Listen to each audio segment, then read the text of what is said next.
Imagine not being able to read the paper because your hands were shaking. Imagine not being able to read newsprint as your world faded to black. The National Federation of the Blind, Newsline, Indiana.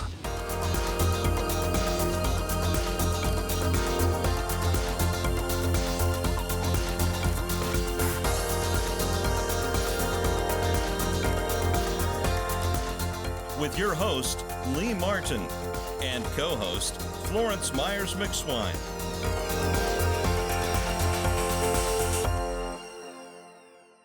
Good morning. I'm Florence Myers-McSwine, and welcome to this week's National Federation of the Blind, Newsline, Indiana.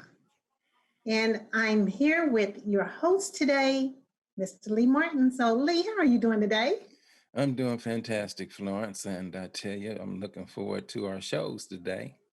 And tell you what, why don't you go ahead and get us started by introducing our guest? I certainly will. We have with us today, we have an exciting guest here today, Mr. Patrick Robinson. And Patrick, welcome to today's show. Thank you. Thank you for having me. Yeah, we are so glad to have you on our show today, Patrick. And we're going to go ahead and get started with this very first segment. We're going to talk a little bit about a great service of the National Federation of the Blind, which is NFB Newsline.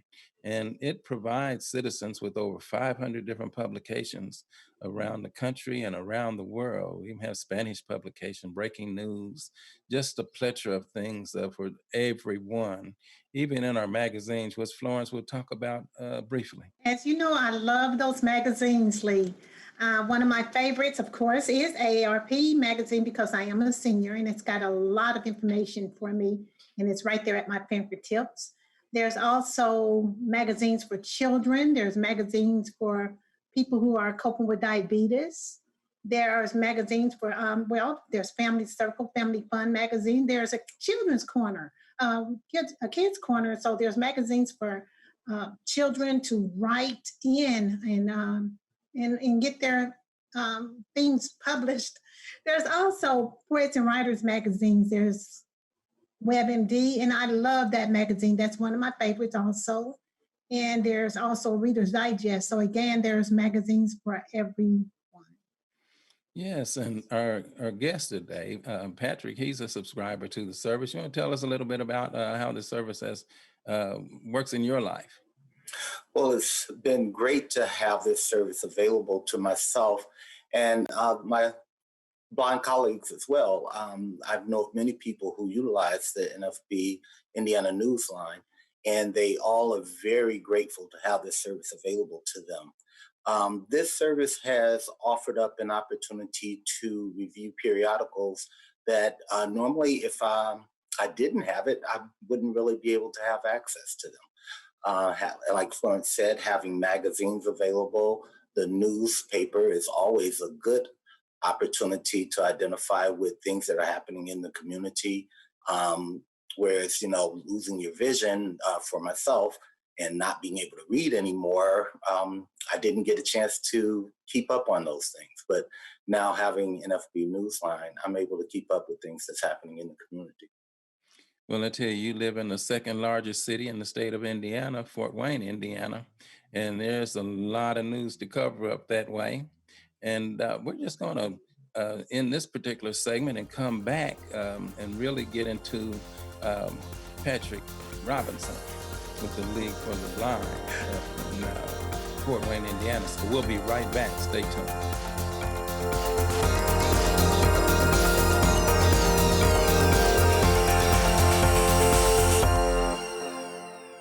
I'm Danny Wayne Beamer, Program Manager of the Elder Blind Program at the Will Center in Terre Haute, Indiana.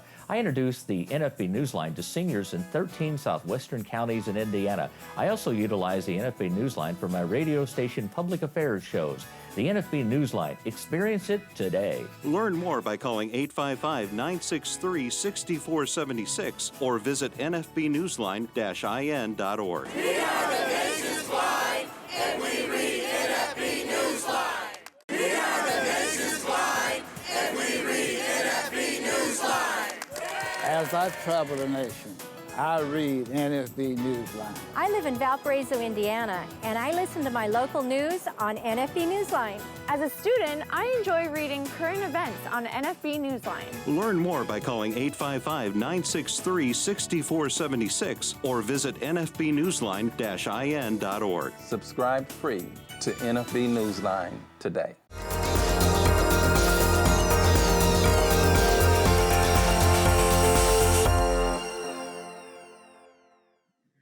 Welcome back to this segment of the National Federation of the Blind Newsline, Indiana. And as we mentioned before, we have a guest from Fort Wayne, Indiana on our show, Mr. Patrick Robinson. And Mr. Robinson, again, thank you for being our guest. Thank you. Thank you for having me. Now, we have a lot of things to talk about today. So let's begin with just a little bit more about you. So tell us, Patrick, a little bit about you. Perhaps maybe let's start back from maybe your childhood. Are you currently from Fort Wayne, Indiana? No, actually, I was born and raised in Southwest Michigan, a little town called Benton Harbor, Michigan. It's right on Lake Michigan, beautiful area. Growing up and going back there, it's like, wow, why did I ever leave here? Because it's really, really nice. If you ever get a chance, get up to that area. It's really nice beaches and sands and all of that right there on the water. But as a child, I was actually diagnosed with retinitis pigmentosus at age 8.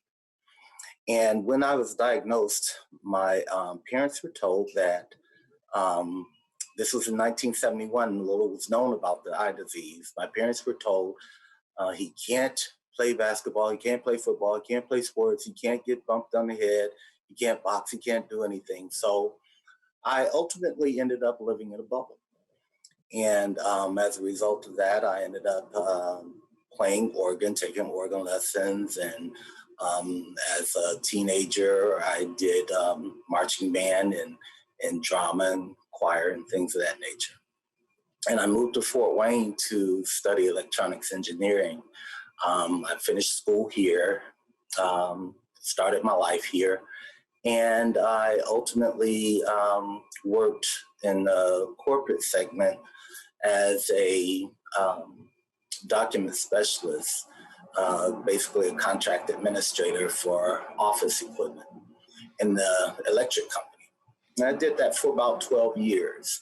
Around the time my 12th year came around was when I first had my major vision loss.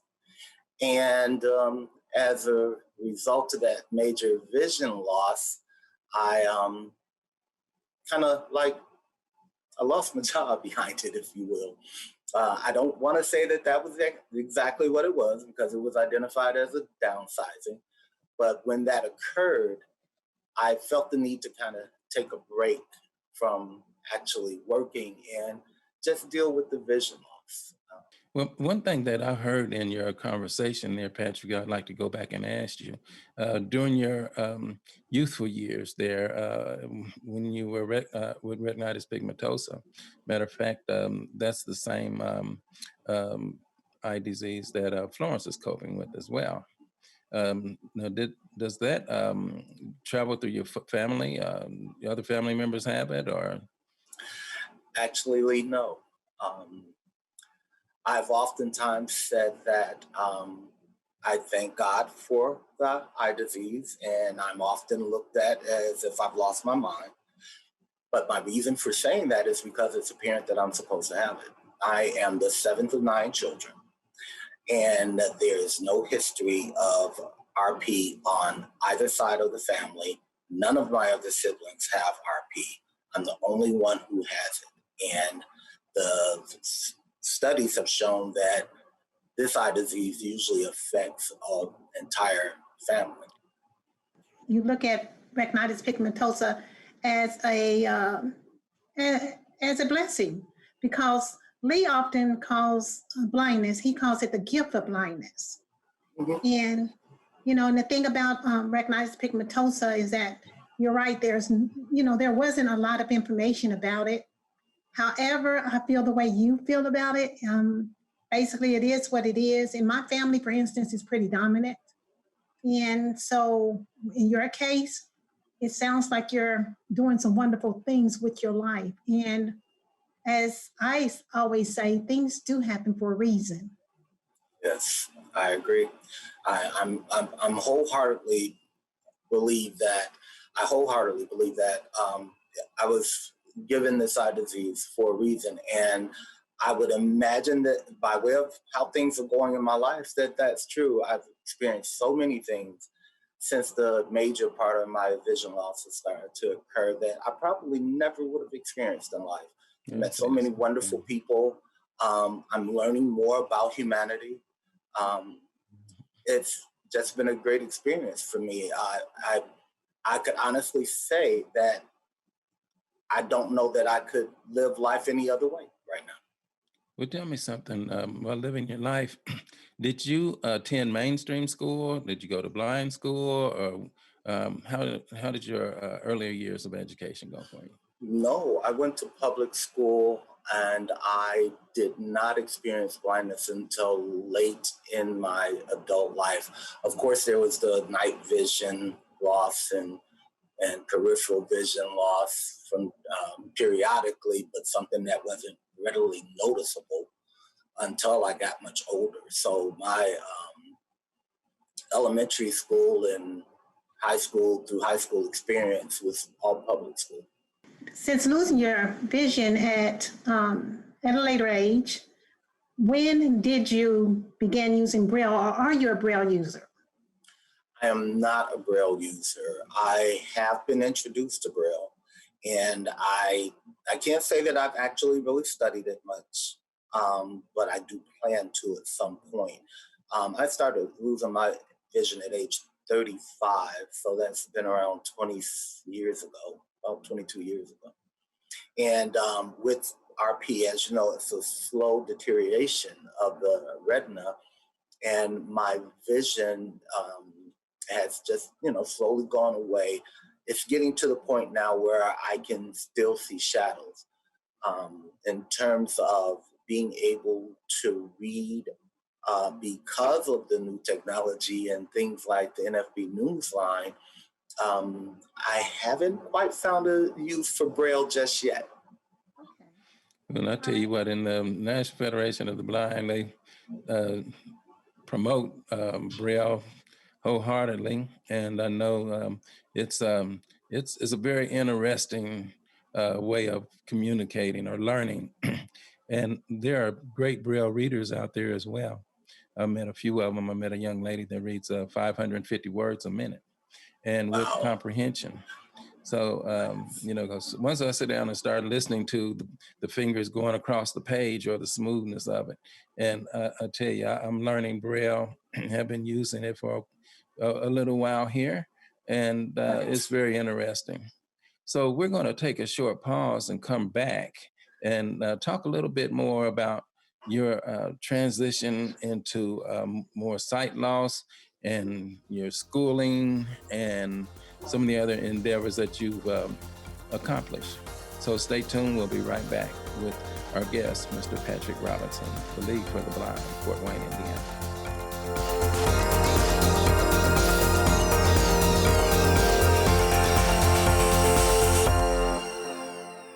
If you or someone you know is visually impaired or print challenged, the National Federation of the Blind has a resource you need. I use NFB Newsline when reading Hammond Northwest Times. Using NFB Newsline, I read the Christian Science magazine. Dad, you read Jerusalem Post, too. Learn more by calling 855-963-6476 or visit nfbnewsline-in.org. Live the life you want. Read NFB Newsline. It's free.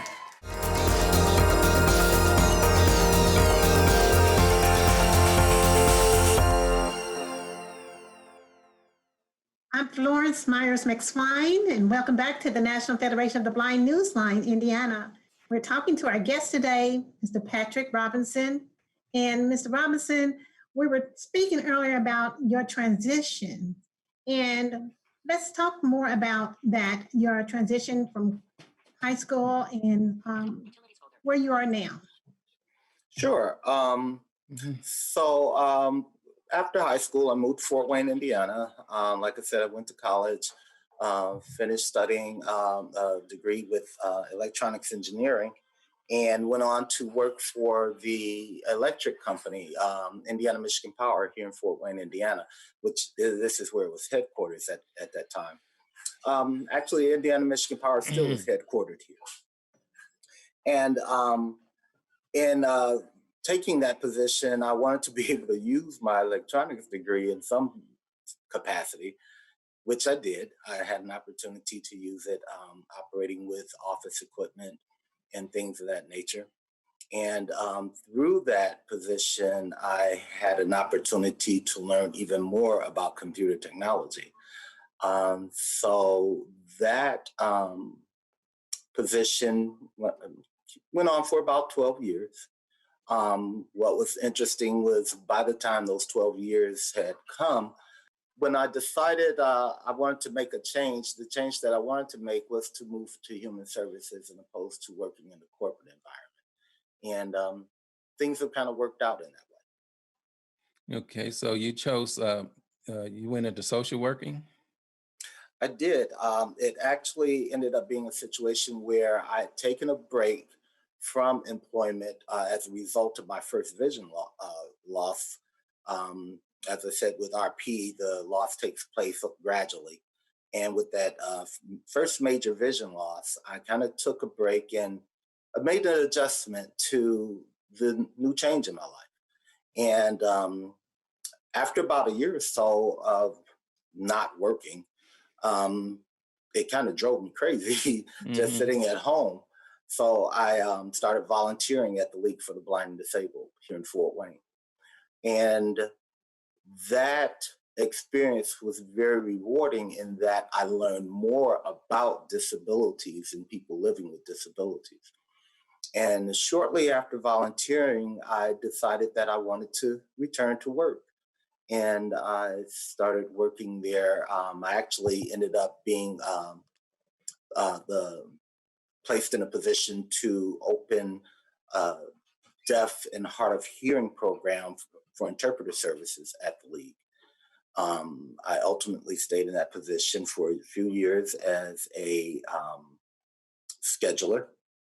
And in that position, scheduling interpreter services for the deaf, I was able to use my spreadsheet skills to develop a pretty comprehensive spreadsheet to maintain records for the scheduling process. I moved on from there to administrative assistant, where I worked as the liaison to the board of directors for the League. And I've ultimately become now the peer support group coordinator. And that in itself has been very rewarding as well. Since you're into advocacy, what advocacy issues are most important to you? The advocacy issues that are most important to me now are technology for the blind. We have a lot of new technology coming out today, such as the Amazon Alexa, which is where I enjoy most of my NFB Newsline information. That particular platform has been developed so that it can be used in many different things: a stove, a microwave, an air fryer even. And I'd like to see more of that technology distributed out to various items so that people who are blind can continue to be independent in their homes. And one of the other advocacy issues that I'd like to work on would be employment for people who are disabled. 1 out of every 4 Americans is a person with a disability. That's 25% of the American work population is a person who's disabled. However, that group of people is not right now being tapped into, but efforts are being made to have that changed. And that is something that we really could use. So what you're doing is so important, and thank you. You're welcome. Thank you. Now, you mentioned some tools such as the Alexa, Amazon Alexa. What other devices other than that? Because that technology is really advanced, and mine is speaking to me as we speak. So, what other devices are you training people on or introducing individuals there at the League for the Blind? Yeah, currently, so the group that I facilitate, the peer support group, is 55 and older, low vision and blind. And for the age group 55 and older, most of us have no interest in any technology. Of recent, I've been able to get a few people to agree to use an iPad so that we can develop a online support group.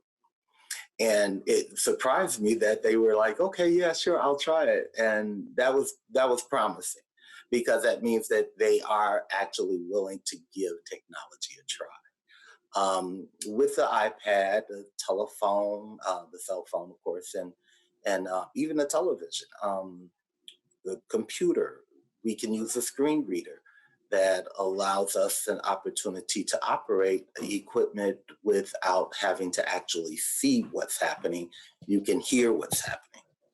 So it's a lot of different items that are being introduced around here for people around here to try and just improve their lives or just live their lives as best they can.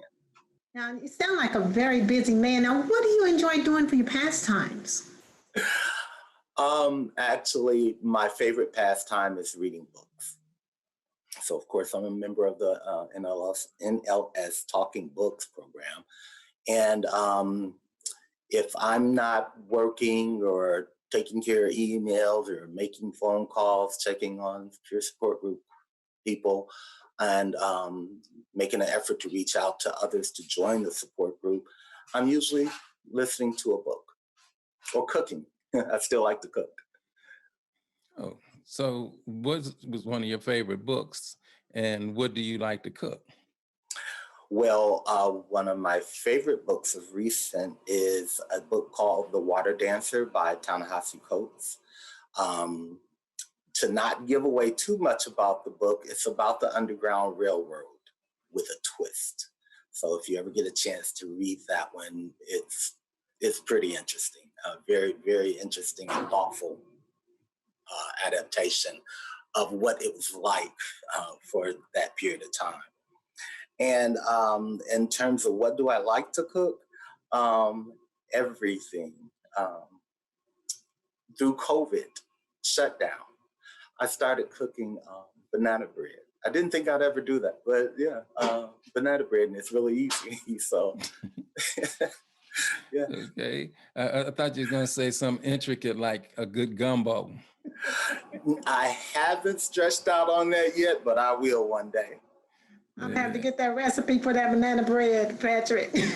Okay, sounds good. We'll do. And there's a dish that Miss Florence cooks, fixes that is very savory.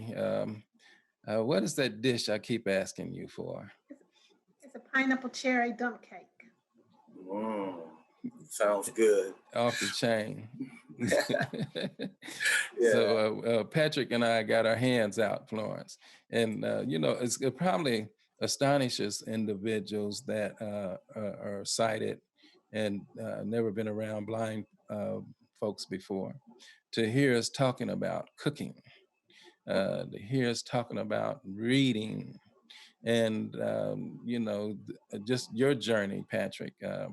I am really impressed with it. Now, we were talking about service animals. What's your take on service animals?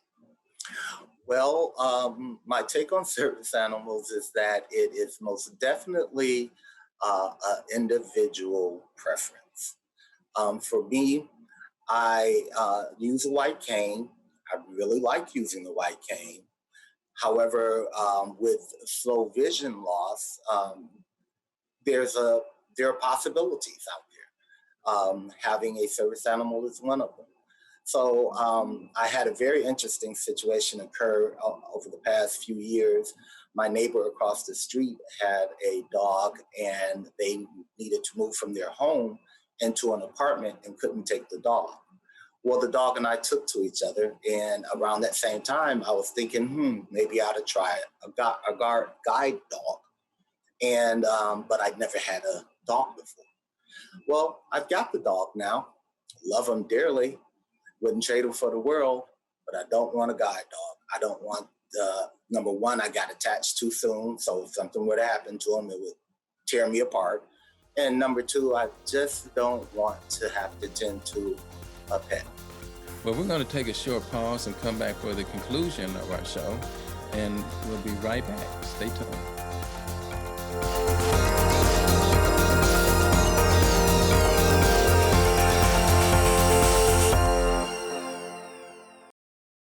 The National Federation of the Blind knows that blindness is not the characteristic that defines you or your future. Every day we raise the expectations of blind people because low expectations create obstacles between blind people and our dreams. You can live the life you want. Blindness is not what holds you back. With my failing eyesight, I'm not able to read regular newspapers, and I'm not able to keep up with obituaries. I've been a homemaker all of my life, but since my vision has failed, I wish I could read my favorite magazines. Have you heard of the NFB Newsline? Learn more by calling 855-963-6476 or visit nfbnewsline-in.org. Subscribe free to NFB Newsline today.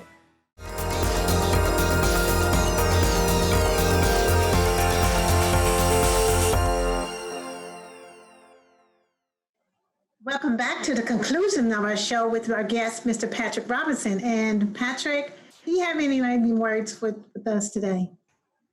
Well, first, let me say thank you for having me with you all today for the NFB Newsline Indiana. And I'd like to encourage those who are participating in this service to also encourage others to be a part of it. And in terms of living life independently, be motivated by your own passions and let life be what it is. Don't be afraid to live it. So on that note, you can still live the life you want. Blindness will not hold you back. And until next week, be good to yourself, be good to others, and make your days awesome.